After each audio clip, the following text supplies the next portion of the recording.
បាទសូមជម្រាបសួរបាទពុកម៉ែបងប្អូនបាទថ្ងៃនេះគឺខ្ញុំសូមណែនាំក៏ដូចជាបង្ហាញពីប្រភេទម៉ាស៊ីនបាទ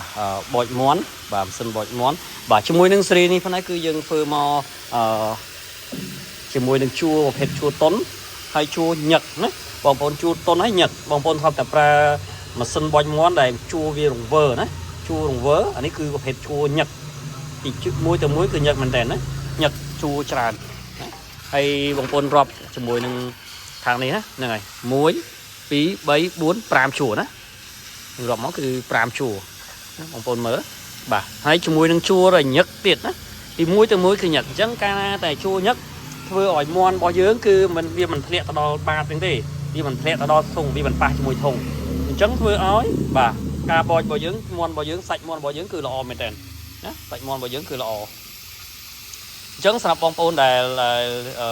ចង់បានជាមួយនឹងម៉ាស៊ីនបូចមាន់បាទអាចតំណតំណងមកបាទយើងមានសេវាកម្មផ្ញើជូនបងប្អូន25ខេត្តក្រុងបាទអាចដាក់តាមឡានតាក់ស៊ីក៏បានណាបើបងប្អូនស្គាល់ឡានតាក់ស៊ីបងប្អូនឲ្យលេខឡានតាក់ស៊ីមកខាងខ្ញុំនឹងដឹកជញ្ជូនទៅដល់ប៊ីនឡានហើយតាក់ទងទៅបងប្អូនហ្នឹងហើយហើយទី2គឺបងប្អូនបើអត់មានឡានតាក់ស៊ីទេយើងអាចផ្ញើទៅតាមបាទក្រុមហ៊ុនវិរៈបន្ថំបាទយើងផ្ញើទៅតាមក្រុមហ៊ុនវិរៈបន្ថំណាហ្នឹងហើយហើយចំពោះការផ្ញើតាមវិរៈបន្ថំយើងមាន2ណាបងប្អូនចង់ទូទាត់លុយមកខាងខ្ញុំមុនក៏បានបាទបងប្អូនចង់ទូទាត់តាមវិរៈបន្ថំក៏បានណាបាទបងប្អូនទូទាត់តាមវិរៈបន្ថំគ្រាន់តែសេវាតាក់ទងទៅនឹងសេវាដឹកបាទដឹកជញ្ជូនបាទគឺបងប្អូនចេញសេវាខ្លួនឯងបាទប៉ុន្តែបើបងប្អូនវេលុយមកគឺខាងខ្ញុំបាទ free សេវាដឹកជូនណាអញ្ចឹងវាមានម្យ៉ាងម្នាក់ណាអញ្ចឹងសម្រាប់បងប្អូនដែលចង់បានអាចតាក់ទងបានបាទហើយចំពោះទីតាំងគឺនៅភ្នំពេញច្បារអំពៅបាទបងប្អូនអាចតាក់ទងតាមលេខទូរស័ព្ទបាទនេះជាលេខទូរស័ព្ទខាងខ្ញុំបាទ012 63 2345បាទ016 63 2345បាទ066 63 2345ដែលមានអាសយដ្ឋាននៅភ្នំពេញច្បារអំពៅណាហ្នឹងហើយហើយថ្ងៃនេះគឺយើងរៀបចំជាមួយនឹងការធ្វើតេស្តបាទធ្វើតេស្តដោយសារតែយើងថតច្រើនបាទប៉ះជាមួយនឹងជាមអញ្ចឹងធ្វើឲ្យ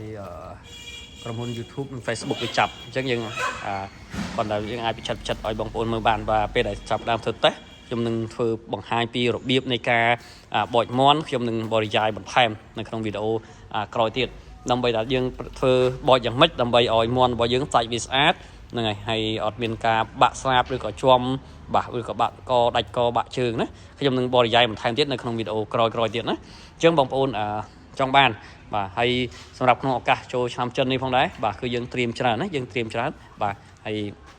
បងប្អូនចង់ទៅបោចជាលក្ខណៈអាជីវកម្មបាទតាមភូមិបាទស៊ីឈ្នួលបោចជាមួយនឹងមាន់1 2 3បាទក្នុងមួយថ្ងៃយើងហោចណាស់ក៏យើងបានចំណូលផងដែរណាហើយចំពោះបងប្អូនដែលធ្វើអាជីវកម្មដែលបោចមាន់ឬក៏តាមរោងការបាទបងប្អូនអាចកំងទៅបានណាហ្នឹងហើយអរគុណបន្តិចទៀតយើងនឹងធ្វើវីដេអូ review ធ្វើវីដេអូ test ហើយបង្រៀនអំពីការប្រើប្រាស់ជាមួយនឹងវីដេអូក្រោយមួយទៀតណានឹងអរគុណ